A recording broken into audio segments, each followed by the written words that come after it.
Hello guys, how are you? So in this chapter we will study about the ENT, that is the ear, nose and throat, known as otolaryngology, and let's discuss the ear. So we will discuss the basic anatomy and philosophy of the eye, common eye symptoms and their relationship with the different eye diseases, for example hearing loss, tetanus, white rosette, dizziness, etc. External ear, middle ear and its diseases, inner ear and its diseases, and etc. like. So let's study the anatomy of the external ear. Anatomy of the external ear.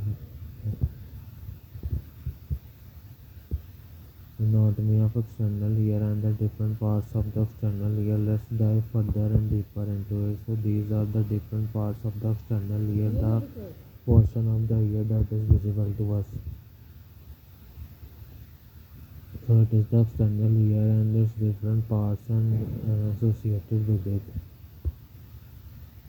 So let's look into the middle ear.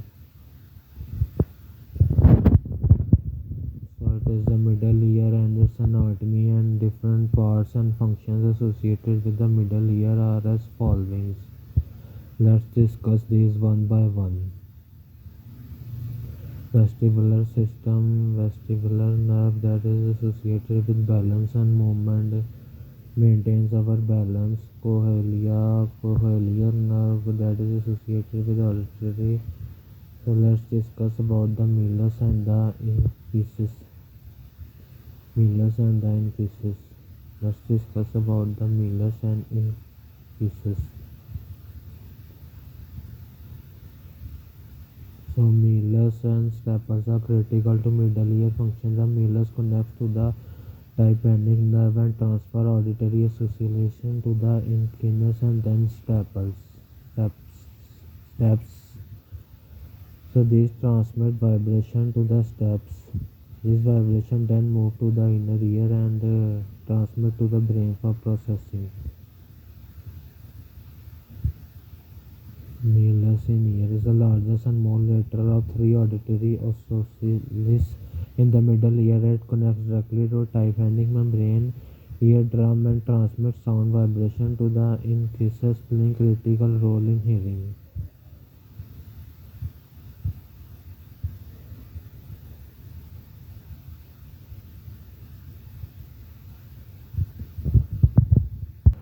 Functions include transmission of sound waves from eardrum to the inner ear, and then there is stapes, that is the smallest bone present in the human body and the ear, in the human ear, and after that it is the vestibular nerve that is associated with balance and movement.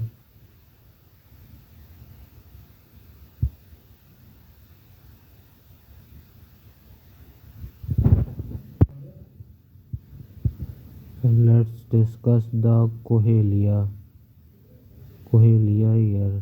Cochlear is a snail-shaped fluid-filled structure in the inner ear that converts sound vibration into electrical nerve signal, and then brain interprets it as sound. So cochlear converts sound vibration into electrical signal and is fluid filled associated with different frequencies associated with the hearing.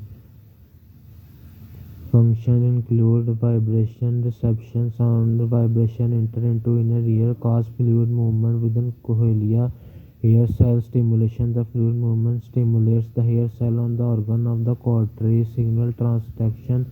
These hair cells convert mechanical vibration into electrical nerve impulses signal transmission. The impulses travel down the auditory nerve part of the vestibulocochlear system for the brain for interpretation, allowing us to hear different pitches and volumes.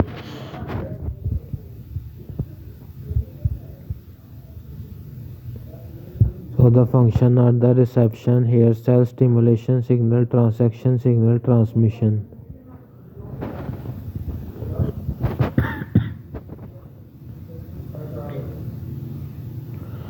Hair cells are present on the organ of the cautery. The fluid movement stimulates the hair cell present on the organ of the cautery. These hair cells convert mechanical vibration into electrical nerve impulses. These impulses then travel through the auditory nerve to the brain for interpretation, allowing us to hear different pitches and volume.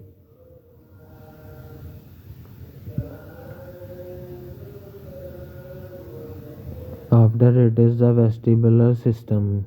Let's discuss what the vestibular system is associated with balance sensing component and is part of the head cranial nerve, transmitting head movement and position data from inner ear vestibular organ semiconal to the brainstem, essential for maintaining equilibrium, posture, and stable vision during motion. Functions include balance and equilibrium, posture control,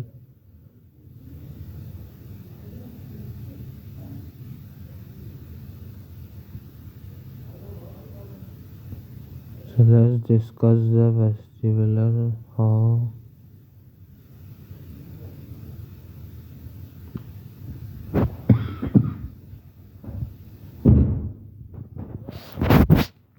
Let's discuss how the vestibular nerve works. Vestibular system is responsible for the body's equilibrium. It maintains balance and provides awareness of the body's spatial orientation. Vestibular sensory organs detect changes in the head's positions and movements and transmit this information to various regions of the brain.